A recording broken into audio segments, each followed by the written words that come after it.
Hi, and welcome to Conductor, where we are two sisters on a mission to amplify female voices on the podium.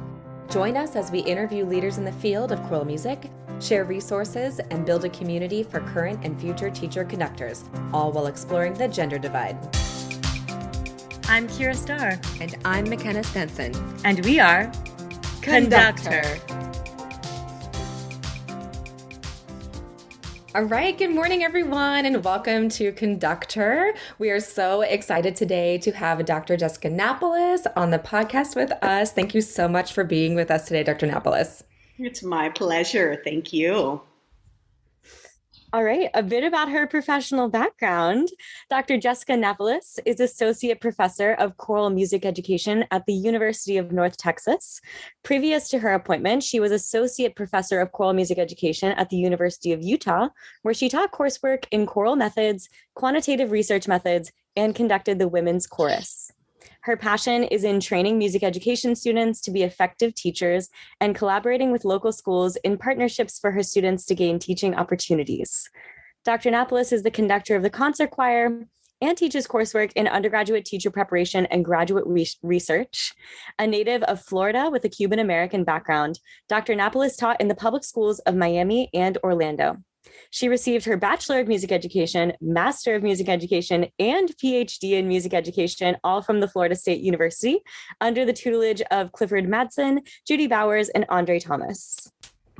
In addition to all of these amazing things, Dr. Nápoles is active in professional organizations and serves on the steering committee as Assistant Conference Chair for the 2019 American Choral Directors Association National Conference. She also served as Honor Choir Coordinator for multiple ACDA conferences, and we see her being a service leader in all the ways. She also works as an active conductor, clinician, adjudicator, and engages in guest conducting opportunities at the local, regional, and national level. In addition to all of those things, she publishes amazing research, which you can read about in a plethora of journals. So we are so excited today to have Dr. Nápoles on to share her wisdom with us. So, Dr. Nápoles, to get started, we have a couple questions that we ask everyone. And our first question for you is, would you tell us a little bit about your upbringing and how you came to choral music? Yeah, so I grew up in Miami, Florida, and my first exposure to choral music was in the 8th grade. I was at a middle school and just kind of happened across this woman who really would later go on to become, and still is, the biggest influence in my life. Her name was Sybil Adcock, and she was teaching middle school chorus.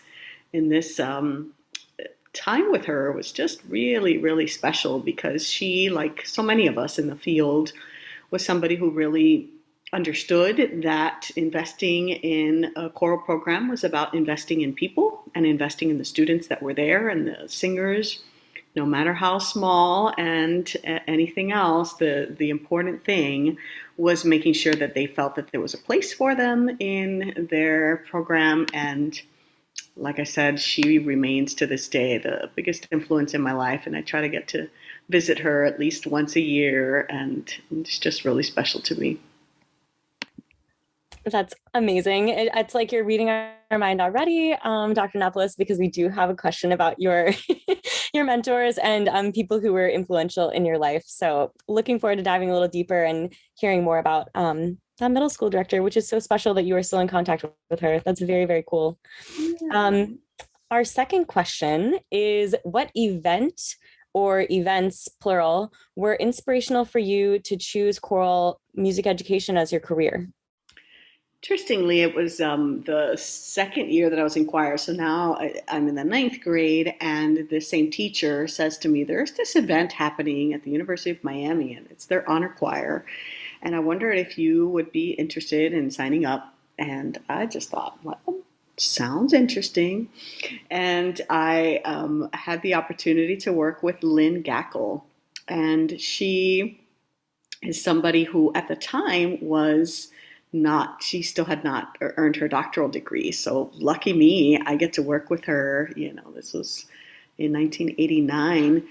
And still to this day, as I speak with her, I tell her about that particular Saturday and working with her in that honor choir. And I think not just because Lynn is so graceful. She's so professional, and she handles herself in this way that is, everybody just wants to be around her. She's so likable, but then on top of that, she's just such a fierce woman who understands how to be really musical, encourage vulnerability from her singers.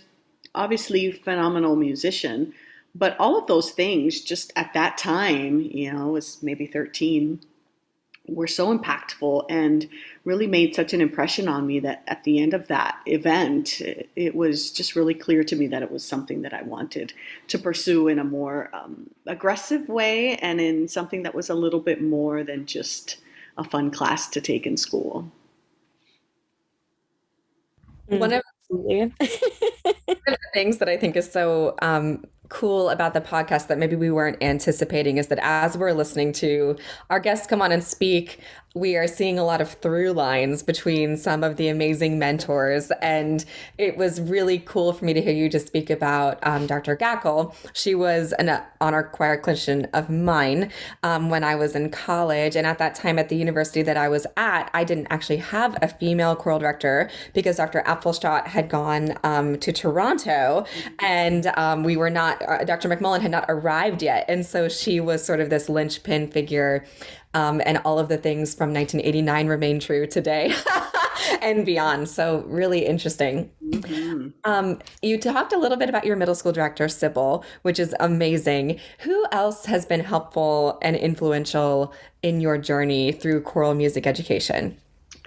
I think obviously in the consistency of my having gone to the same institution for all three of my degrees, Judy Bowers and Andre Thomas made such a significant impact on my desire to pursue the profession for different reasons, and in different ways they filled gaps that I needed filling.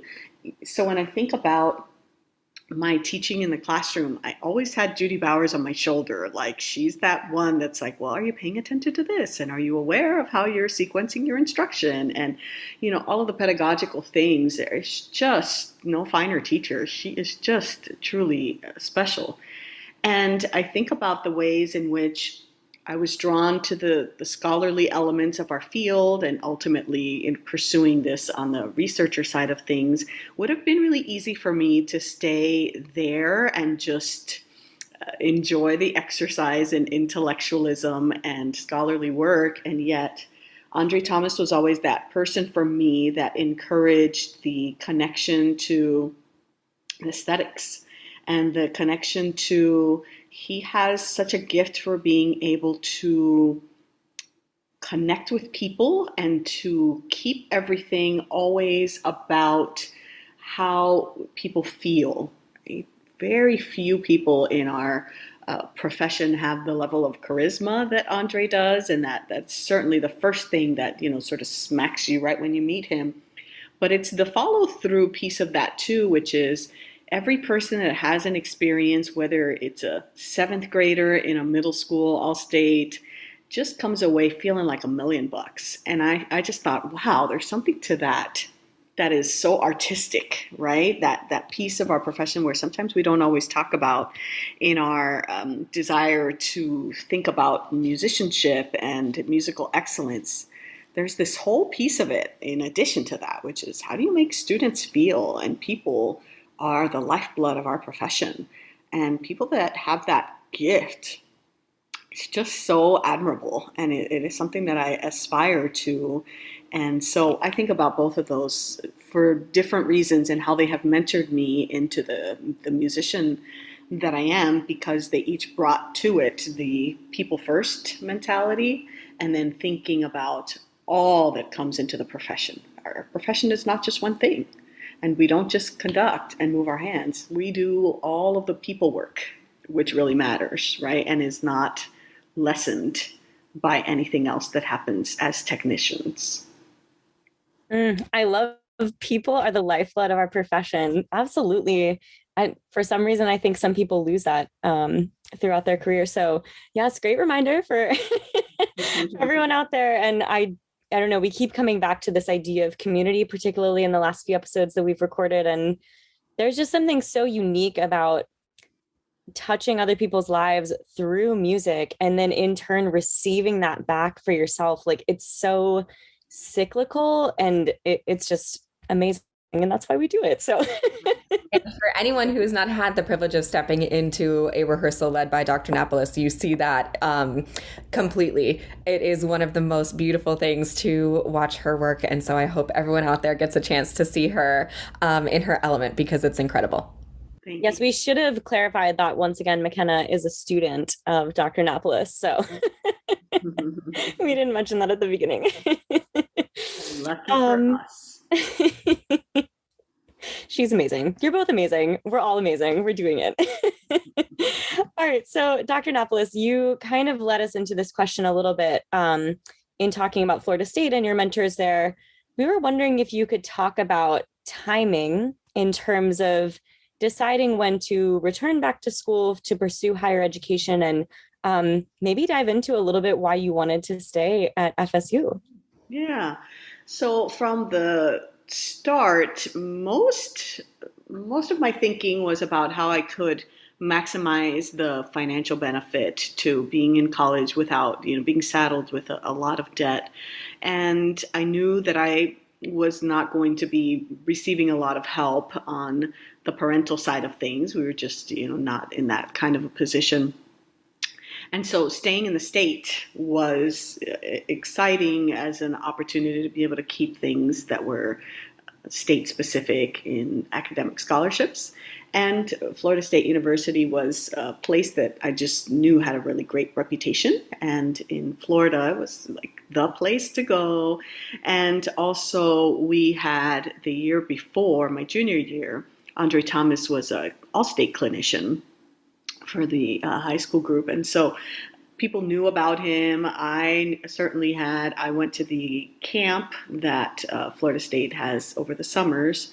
That first year, 1991, I went to that camp, and it just really allowed me to cement the feelings that I had about going into that program and the strengths and being in the campus, which is just absolutely gorgeous. Far enough away from home. It was about 500 miles, but not being out of the state, so there was some perks there. And then the reasons why I kept coming back and staying were because there were still things that I knew that I needed. So I would say my first degree was a degree in kind of just figuring out choral music and my love of that.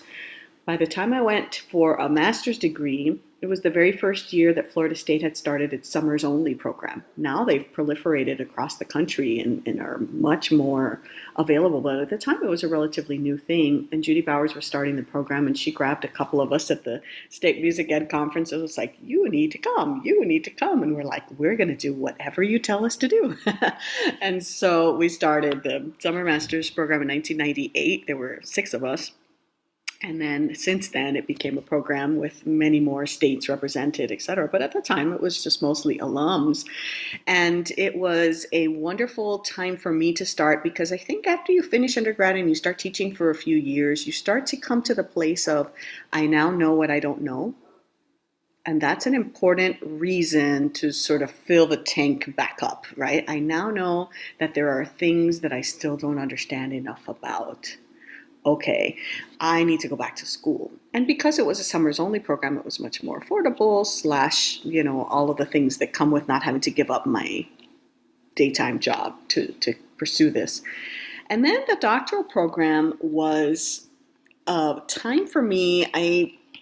As an undergraduate, I double majored in music and in math. And I still sort of missed the math side of things and the ways in which I was fed in that intellectual way. Not that music didn't feed me intellectually, but it was just different. And I thought about coming back to get the doctorate because I really wanted to learn more about research. And I really wanted to understand a little bit more about that element of our profession in teacher education, teacher training, and Florida State had one of the most productive music education researchers in Cliff Madsen, and so he was my mentor at the doctoral level, and I hadn't really worked that much with him in the previous degree, so even though sometimes people say, well, why'd you keep going back to the same institution? I kept going back to the same institution and having varied experiences, and then being able to continue working with Judy on the teacher education front, now thinking about it with those eyes was also a different experience than it had been as an undergraduate. So I would say to anybody who is thinking about the going back to school is it needs to fit your life plan. And of course, there are lots of good reasons why people can't do it that relate to family, etc. But sometimes, in thinking about that decision, it's important that you wait and teach for a little bit so that there's at least an understanding of what matters. And I think sometimes people that go straight through a program, for instance, I have a lot of our undergrads that say, should I start a graduate program? And I just say, just wait a little bit, see what you don't know how to do as well, or see where you struggle and what needs, some revisiting, and then let that happen. With a few years of teaching experience, you'll be much more attractive as a candidate anyway, with some teaching experience and something to offer. So that's sort of my, approach to things. Know what you don't know that you want to know a little bit more about. And then see if higher ed, sort of works for you. I love that. I definitely felt that moment of, I don't know what I don't know. Mm-hmm. It is time to go back to school and just get a few more tools in the toolbox and kind of dive into those areas of weakness, which can be scary, but also like very exciting and rewarding. So absolutely love that answer. And I think I genuinely feel like the longer I'm in the profession, the more I don't know. I learned so many things, but then there's this Pandora's box of, wow, there is so much knowledge out there. There's so many amazing resources. And sometimes coming back to school is the way to continue to access those and bring them back to your own students. But I appreciate that you also brought up the conversation of debt and financial planning, because I think a lot of times that's not something that we always talk about. And it's really important to understand when you go back to school the type of financial commitment you're going to make, and just make sure that you've weighed all of your options and looked at how is this going to serve not only me, but the community when I'm done, and will this put me in the type of debt where I'm not really able to serve the community because I have to work so hard to pay off student loans. So I appreciate that you brought that into the conversation. Yeah, it's not something that everybody can do just because. And thinking about all of that, sometimes people make the decision and then deal with the after effects of it afterwards, which is understandable and yet sometimes not sustainable depending on what your life goals are and your plans. And so it's important to think about everything. And to your first point, I think that is when you know you're doing it right, when you realize so much I don't know. Can you imagine being in a spot where you think, okay, I've done learning. I've just figured it all out. I have nothing more. You're doing something right if you still can come away saying, gosh, there's still this I need to grow in, and there's still this other area where I need nurturing. Of course. And if we're, truly lifelong learners, as we all should be, then we're looking for opportunities for that growth no matter what. And teachers come in many forms, right? Right. Teachers are available if the student is willing and ready. So it's an important element for sure. And I love that you said if the student is willing and ready. And we have all taught all different types of students, some that are more willing and more ready than others. So well, one thing that I've been excited to ask you about on our podcast is you talk about in your bio that you come from a Cuban American background. And I've had the privilege of watching you teach some of your pieces in concert choir that have to do with your Cuban heritage. Can you talk a little bit about the intersectionality of your identity as a Cuban American and how this plays into choral music or your philosophy of choral education, if there is any intersection? It's tough because I think in some ways we don't want to be boxed into this is what you are or that your culture defines every element about you. I think there also are some ways in which, intersectionality is a great word because sometimes people associate, for instance, a Cuban culture with people who are really extroverted and, kind of loud speakers. I know that all of my family engagements tended to take on that sort of flavor, but I'm an introvert. And so it doesn't necessarily manifest for me in quite the same way. And so I think about things like, do I think it's important for us to represent cultures in an authentic way, in a responsible way? Yes. Do I think it's important for us to not fall into the trap of very narrow-minded, this is the only type of music that is worthy of study. I hope that people are studying something beyond what they know and what they maybe themselves have belonged to in whatever that manifests. And so I think how it may shape me as an educator is just maybe feeling a little bit more comfortable with rhythm, for instance. That's something that I think is an important thing for all of us choral singers to just broaden our conceptions of what that ought to be, and thinking about things like really highly syncopated things happen more in cultures of non-Western European canons. And so I think things like that are the ways in which it, manifests. I don't ever want to be the Cuban conductor as opposed to the, Puerto Rican conductor, et cetera, because we're all doing the thing and teaching people and making music. But I think that's probably some of the specific ways in which I've seen it manifest.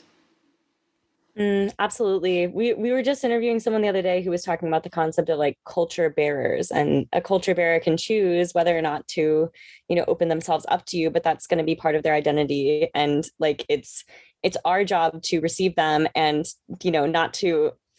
not to keep our view so narrow because we're afraid to explore these other areas, but rather to use that as an opportunity to say, where can I grow? Like where is my repertoire list and just my knowledge lacking, and where can I push myself to explore other music, other cultures, other areas, and maybe just broaden our idea of the choral concept and what exactly what exactly is valuable group singing. So I love that a lot.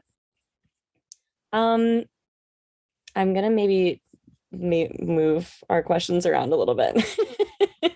I wanted to ask you, Dr. Nápoles, what has your experience been as a young female professor, specifically in your role right now, where you're granting master's and PhD students their own degrees? And can you talk a little bit about what that experience has been? Gosh, there's so many entry points into that sort of issue, right? Is it a challenge to be a woman conductor in this field? Yes, for all the same reasons why one could say that about anything in society, right? Have we made some progress? Yeah. Have we done some things that have brought us closer to a greater awareness about issues that impact women differentially? Absolutely. Are there still places where there are behaviors that can be seen as needing improvement and needing attention? Absolutely. And I think that it's important for us to draw attention to those while also keeping our circle widened, right? We live in an ecosystem that impacts a lot of people, women and men, and those who identify as neither. And I think that what's important is that we try to dismantle barriers as we see them, and some of those come in micro levels. I have said this often to many of my students and colleagues, the ways in which interruptions function in interpersonal dialogues is sometimes a reflection of some implicit biases, right? You're not supposed to be talking now. I'm going to speak over you. It's making me uncomfortable that you've been taking up so much oxygen in this room and you're female. That happens sometimes, right? And that's not to say that people are necessarily trying to be disrespectful, but for all of the reasons that some of our implicit biases show up in those ways, it's still a thing.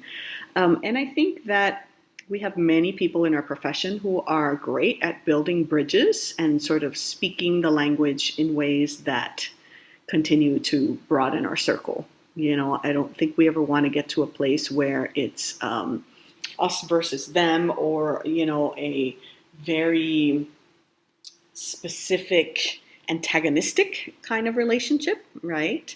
And I think it's important that we also have men who are having those kinds of conversations, right? And that men are bringing to the conversation some of those sensitivities about, hey, be careful, I see this behavior and I wonder if you're aware that that comes across as though you're being sexist. And I'm sure that's not what you intended, but how about we redirect and reframe some of these ways? I think sometimes those folks who do enjoy privileges have a responsibility to speak to that and to find ways to be more inclusive. We are all richer as a result of having everyone's contributions, right? And whether that's marginalized populations and non-marginalized populations that have enjoyed privilege for many years, we are all richer for all of it, and there's not an exclusion of any that would be welcomed, right? So I think where I come to that with graduate students is being made aware that there is a place for different voices to be heard, and that graduate students understanding the ecosystem of how they live within that broader culture in our society that maybe once upon a time really was exclusively white males. We think about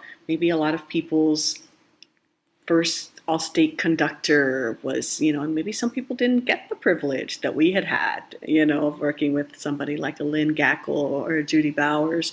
And maybe for some people, I've had students in my choir now who will say, you're the first female I've ever worked with. And I just think, wow, I guess that really is a thing for some people. And so what are we going to do to broaden that conversation, and then also have it become more normalized as opposed to some anomalous event?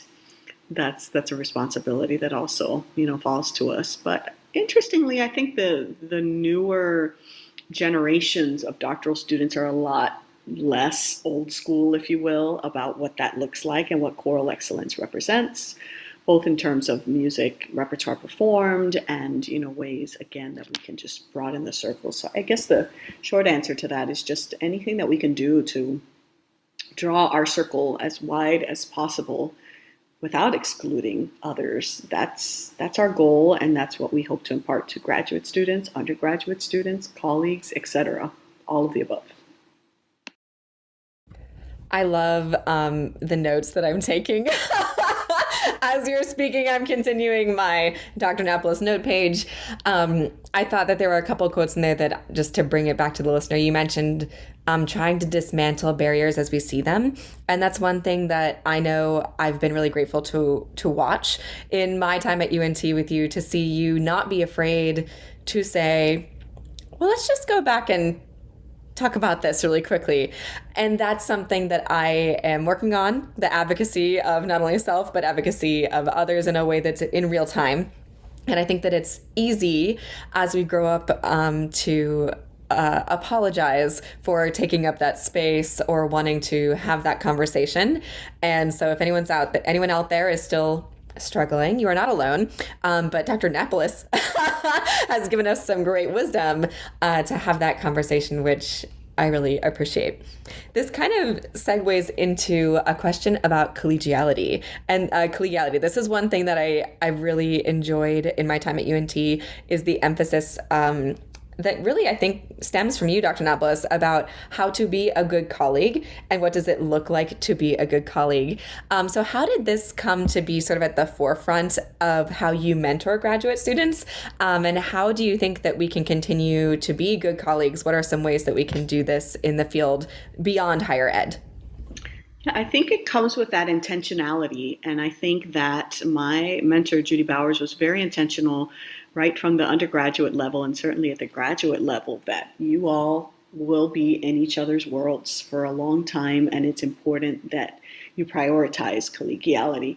I think it's also really easy for us sometimes to focus too narrowly, perhaps, on the students' musical development and not think about all of the things that get in their way. And my mentor, Cliff Madsen, used to separate academic behaviors from social behaviors, and that we tend to do really well on the academic behaviors. This is how your conducting can be improved. This is what you need to know about repertoire. This is what you need to know about music history, music theory, etc. But we also know from research that the social behaviors are typically the ones that get people in trouble, right? And people who haven't yet figured out, for instance, how to appropriately celebrate their peers. Right? Sometimes just living in that world of, wow, somebody did something that was exceptionally wonderful and I should celebrate that. Some people don't understand that piece of it. And all that they can think about is, but what about me? And what if that doesn't speak to my being celebrated, right? That's a social behavior. Another social behavior is how you interact with each other in ways that are detrimental to the health of the relationship. And on and on. There's so many social behaviors that also relate to just how you connect with students. And, McKenna, I know we've had this conversation several times about that element of with an ensemble, can you connect with your students and can you prioritize people over music? Because too often we flip that. And it comes at a big expense for us. It comes at an expense that also sends a clear message to students that we are utilizing them as instruments, right? Which is the opposite of my philosophy, which is we are utilizing music as a tool, as a vehicle for touching lives and for building awesome humans. But we can't get that wrong, because when we do, we pay a really high price. And so I think where we focus too singularly sometimes on the academic behaviors at the expense of some of these social behaviors, everybody understands. Don't be a jerk. Don't be doing stuff that's going to get other people to feel alienated by you. And yet, sometimes we don't see that as our responsibility to teach some of those social behaviors. And I would argue again that those are some of the things that set up our students best in the field when they are intentional about collegiality, when they are intentional about celebrating other people's successes and not being a jerk. So I think, sometimes the obvious needs to be stated, and in behavioral terms where you can really see, now, did you see when you did that, how that could possibly be misconstrued as jerk behavior? Maybe take a look at some of these ways in which you were not a good colleague to such and such. Pointing those things out in specific ways I find to be more helpful than the vagary that comes with be a good colleague. Well, it sounds like a trite expression. Does it mean something, or does it just hang on the vine as meaningless? It's important. There's so much to unpack there. Oh, yeah, I love that concept of like, let's sit down and have a conversation about what this looks like and like what you can be doing. And our world is very small and niche, and we're all connected. So one person's success does not mean your failure. We can all be successful, and it will look different for each person. So yeah, that was wise, Dr. Nápoles. Let me learn. Let me learn from your collegiality. And I think the concept of the mindset of the scarcity versus abundance and being open, that like both of you have just said, there is enough room for all of us, and we don't all have to do it the same way, even though for a long time history has taught us or shown, well, if you do this and this and this and this, then this equals, in quotation marks, success. And I think that slowly but surely, by breaking down those barriers every day and dismantling the concept of what it means to be successful, because that looks different for everybody, that's going to be a continued part of the journey and a continued part of collegiality. And why would we also not recognize that in any given room, there are, 5 different people with expertise in different things? There are some things you do, McKenna, that I will never do as well as you do, because you just bring a certain skill set to what, your experience, your life, the way you have been, raised and nurtured in this profession. And yet so often people feel like, well, if I don't have that element, that makes me less successful. No, that gives you an opportunity to grow, but it also gives you an opportunity to celebrate that somebody else does something really well. And as you said, it's not a zero-sum game, but we all can learn so much about, wow, the way this person did. Sometimes it's a really small thing, like the way you communicated that element that allowed for them to sing better in tune was exceptionally sensitive and really spoke to that issue in a way that maybe I was just doing it non-verbally and it was less effective. Stealing that, if we aren't stealing things from people all the time, then we're not doing it right. And that idea that somebody else is doing something else and that's excellent should be an uplifting thing for all of us. And don't we want for every group of people that you work with to be positively impacted by choral music? And then that person, for that also to be true. And that person, for that also to be true. There's so many choral singers in this world. We all benefit when everybody has a rich experience. And it's, a little bit laughable when people would say, well, because you have this, then somehow I am less than. Nope. We just each bring our particular puzzle pieces to that game. I think we've experienced that directly, or at least I have as the younger sibling of the two of us. People are often like, well, are you just like, is it hard to like be, in the same field? And I was like, no, it's amazing. Like, she is my biggest, like one of my biggest role models. And like, she has things that she does in a way that I am just in awe of. And I think back and forth as well. Like, we're very different people and we have different approaches to music and all things, but at the same time we were raised by the same person and we have these similarities. And I think we can look at each other and say we're both great, and that's what makes it even more cool. Like, how amazing would it be to conduct together? Like, it just ready for that. Let's go. There's room at the table. If you're looking for a duo of conductors, we're ready.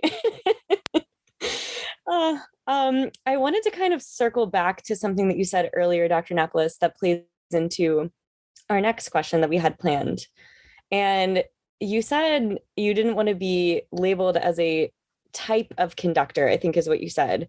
And that reminded me, I just did a research project on the composer Judith Lang Zaymont. I don't know if you've heard of her. She's a living composer and she's Jewish and has written a lot of instrumental pieces, but also some choral works. And they're very difficult and cool. So highly recommend checking her out. But she has been quoted, she's written a lot of research on women in the music field and made it kind of a life mission to amplify these people who were simply left out of these spaces, and particularly in the written word. And she said she doesn't want to be known as an adjective composer.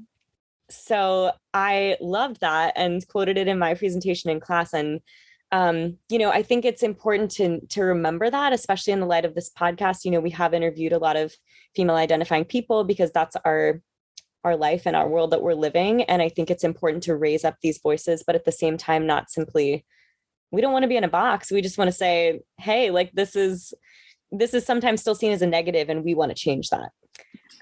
So in relation to that. Yeah, I think there's a lot to that element too, where there's a very real reason why we highlight these elements, and whether that's, people who are seen in marginalized population A, B, C, D, sadly, we're just not there yet as a world, as a country, as a society, whatever you want to say, where inclusion happens just by default. Right? It just is not. So sadly, but for very good reason, sometimes these awareness campaigns, if you will, are important because we need to shed light on who's not at this table and who's not being represented. And are we perhaps being a bit too narrow in how we have these conversations? But all the same, our ultimate goal is for that inclusion to happen by default, where there's so much representation all the way around that there's nobody wondering, well, now where's this, and how is this person's voice, being squished or not? Because there's room for everyone to be there and for everyone to shine. So I think awareness is absolutely important. And then toward the greater good of zooming out and being able to say, okay, now we have gotten closer to our goal of understanding that there are many voices that are part of our profession and many of them that can be celebrated. Now we don't need to say, well, do we have the person who is, from this particular region of this country, or else we're incomplete, right? We ultimately do want to get to a point where that's just a given. We're not there yet. We hope to be there. We hope to be there, but we certainly know that we are not. Which brings us to our next question for you, which we've asked each of our guests, which feel free to say as much as you would like or as little. But would you share a time when you faced discrimination? And what suggestions do you have to others who might be facing similar situations or trying to overcome this type of adversity in their own lives? I think what I'll share is less of a specific instance and more about just specific behaviors that maybe are worth noting because we all will experience these behaviors to some degree and maybe not know how to handle them. It's difficult sometimes because we know that there's a double standard with respect to when a woman is assertive, for instance, right? Sometimes that can be um, conceived of in different ways when males would exhibit the same behaviors and be seen as really confident and really, actively pursuing something that they're passionate about. And so I think those kinds of things I mentioned earlier, the interrupting thing and feeling like when you're starting to have a comment and somebody feels uncomfortable that you're even taking up that much space in the room, the inclination is to squash and to interrupt for some people. And that's not true with everybody. And at the same time, knowing how to respond in those settings without further perpetuating the, oh, well, now she's being difficult, is first about relationship building. And relationship building is, at the heart of everything that we do. And so it's important that we think about things from the standpoint of, are you going to publicly humiliate somebody in a situation where they're doing something like that? Is it an appropriate thing for you to make an educational experience out of something like that in a private setting where you might be able to effect change? There are some times when I have done that privately. There are some times when I'm not that invested in the person in order to have that conversation because it does take an investment and it does come with a price in some relationship dyads, right? And so I think about things like that. And then I also think about elements in which we can stand up for ourselves and elevate others when we see other people who struggle. And especially once we get to a position where we are enjoying privilege. So I enjoy a lot of privilege right now as a full professor, tenured at a major Research One university. That comes with a certain level of responsibility too, though. That maybe when I was pre-tenured, and certainly not as a graduate student, that I didn't have the ability to maybe advocate in the same way for somebody when I saw that there was some sort of mistreatment happening. So I would hope that in our respective positions where we see things and we have a responsibility to do something about it, we can indeed do something about it in a way that will set the tone for what behavior is expected in an interaction, and as you see things that you can do something about to help raise awareness of certain issues. And that could be something tiny like, actually, I'd really like to hear what she has to say, at a time when there's something going on that you're maybe like, whoa, that was a tense moment, and this person really didn't want to hear what that person wanted to say or was interrupted.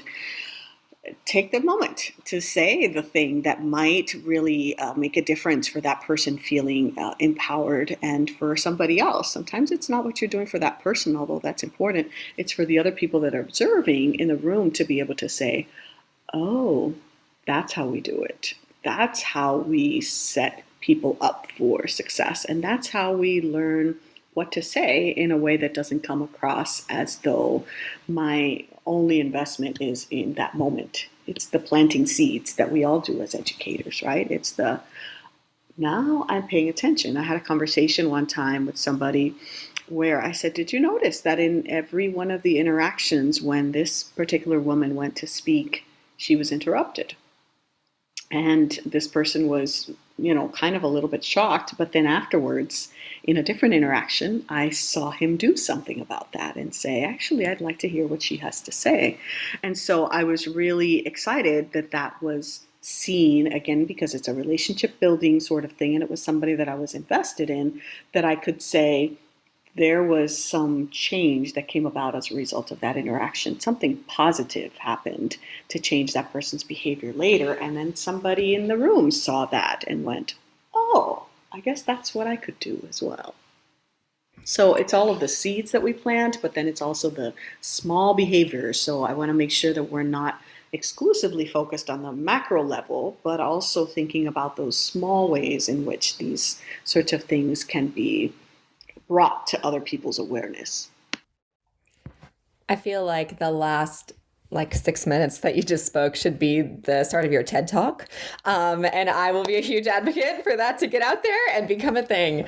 And I just, in case people don't know already, the gratitude that I have for your advocacy is overwhelming. And I know Kyra and I have had many conversations about graduate school at the institutions we're currently at and from our colleagues and peers. And to have someone like you in the room who's so intentional about saying, well, hold on, let's go back and address this. And in that way that you had mentioned, the relationship building, that it's not just, okay, a panic, a freak out, let's make this big scene, but in a way that says, okay, let's just take a second and rethink. And it is important that we have more people in the room who will do that. And I think we both have experienced things, all three of us have probably experienced things where we didn't have someone in the room like that. And having to process that and work through that, you gave us a lot of tools to think about, and then also how to help our students to understand how to advocate for themselves. Something that I said when I was talking about the podcast to a group of our undergrads at UNT is I said, advocacy is appropriate, and talked about some of the ways that you can advocate even if you are not a full professor. And so I think I've learned so much from our guests that we've had on the podcast about how to do that and to take those steps. And I hope others will as well. Kyra's nodding. Big nods. A lot of unspoken things here. The last question before we get to our fast five is, what is one thing that you see needing changed in the field of choral music education, and how do you think we can help to implement that change going forward?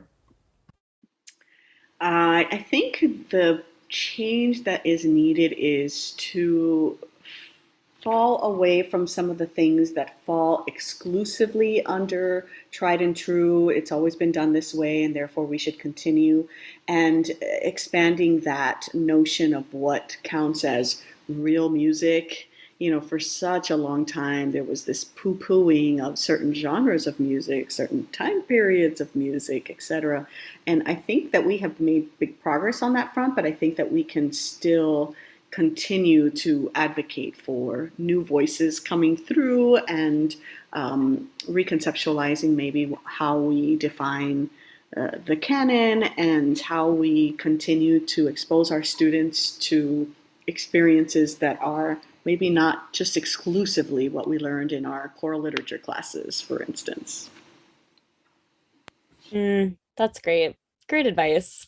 We just all need a little bit of Dr. Nápoles sprinkled into our our day-to-day interactions. I loved what you said about the small actions also amounting to something. I think that's really important. And that's something that people not in our field at all can absolutely take away from this. You know, like you making the choice to say, let's just pause, or, you know, let's take a second, can be so beneficial for the entire community that you are affecting. And that could be, maybe you're my husband and you're a lawyer, like, you know, this could be in any setting. And I think that realizing that our small actions can truly not only benefit others, but actually uplift them in those tiny moments and make their whole day is, I mean, that's how we make things better, right? Yeah. And going forth and just being excellent serves as a really great model for lots of people that are looking in ways big and small. Just do what you do and do it with excellence, and things happen, and really wonderful things happen as a result when you're dealing with people. That's about what we can assume is the pinnacle achievement for us, right? And touching people's lives and making an impact on future directions, and they're feeling impacted by what choral music has to offer, what you in the room advocating for others has to offer, all of those things. Well, our last couple questions are ones that we ask all of our guests. They are supposed to be fast. We've discovered they are faster for some than others. So you take the time. You take the time that you need. Our first one is, what is a favorite choral octavo that comes to mind right now, or a composer who you've really enjoyed studying? There's so many things about the work of Jake Runestad that I love. And I feel like he always keeps things relevant to both, social issues or just things that are really beautiful and need highlighting. Somebody I always look to as inspiring. Agreed. Agreed. All right, number two. What is one misconception about you? Misconception. I think I touched on a little bit of this earlier, but sometimes people that know me as a Cuban female will automatically assume that I'm an extrovert and that I'm, somebody who likes to be loud and go to parties, and I'm a go to bed at 9:30 kind of girl. I will say that's true in our field too. There's a lot of extroverts. So it's a big energy when we're together. So Mm-hmm. So true. I think there's also a lot of introverted extroverts or extroverted introverts as well.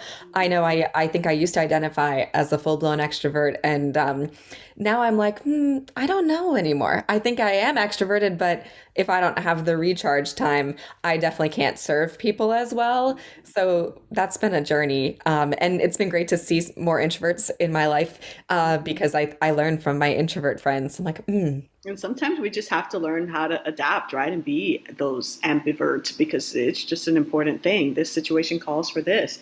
When I get up in front of a group of 300 singers, it's time to put introvert Jessica aside and just go, okay, I've got to do some things here to be a bit more, extroverted. But it's still that piece of it in the needing to recharge and in the, yeah. you deal with the extra social activity at the end of that when you're depleted.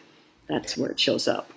And somebody talked about on the podcast, sort of like pulling from all of your different parts of yourself, depending on the community that you're with. And so that it's not about putting on a hat, but maybe you just need a little bit more of this part during this thing. And I thought that was a really interesting way to talk about that. So what is one word to describe you leading an ensemble? One word.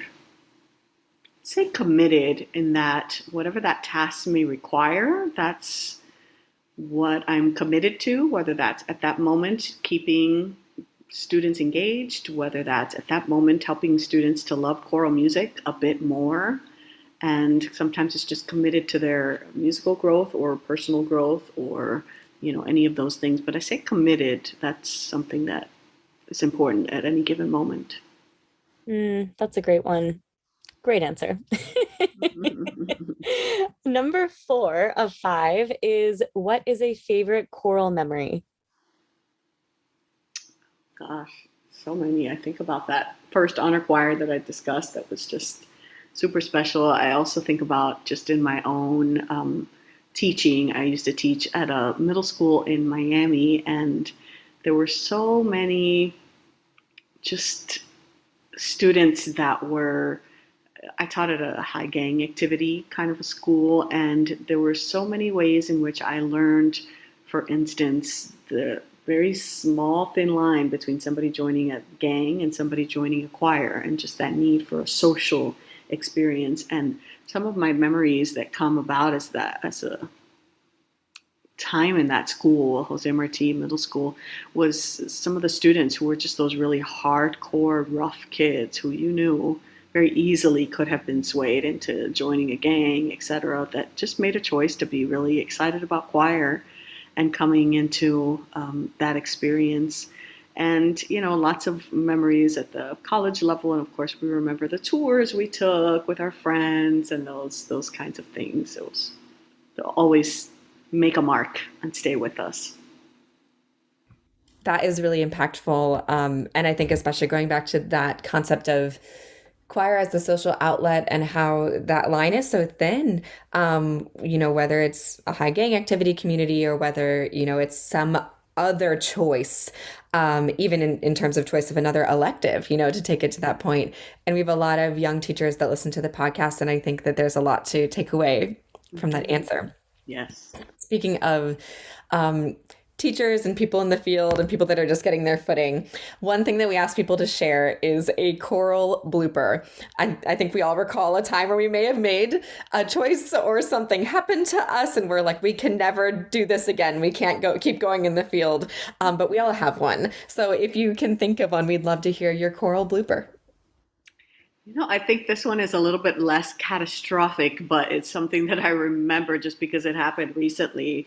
I was conducting the Georgia All-State, and it was one of those little podiums that sit on the floor, and I went to come onto the podium. I'm always just super nervous to get on podiums because, I need the podium because I'm a little height challenged, but at the same time, I never know what the condition of the podium is going to be. Well, anyway, I climbed onto the podium and just slid for, a little bit, and it was just super embarrassing because everybody had just come off of this, glowing introduction, and now blah, blah, blah. And I got up and I was just so embarrassed and just, anyway, it's a small thing, but it also just was something that stayed with me because it was embarrassing. And then the very next conductor, somebody was like, let's change out the podium so the same thing doesn't happen to them.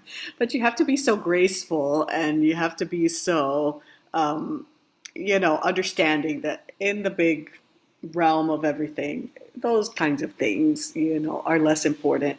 Do we have bigger things that sometimes come up that lead to imposter phenomenon and all of those kinds of things? Of course, but putting that in perspective, and again, thinking about what any particular time is asking of us. It's those kids in the room, and that's what that's about. It's not about me, and it's not about my feelings about X, Y, or Z. You just kind of need to get on with that and move on. It's about the kids in the room. Well, take comfort, Dr. Nápoles. You are not the first and surely will not be the last to talk about entering onto the podium and perhaps just walking across the stage and having an accident. And you know what? Our students will have those accidents as well in their own life. So what a good learning moment for, for everyone. Yes.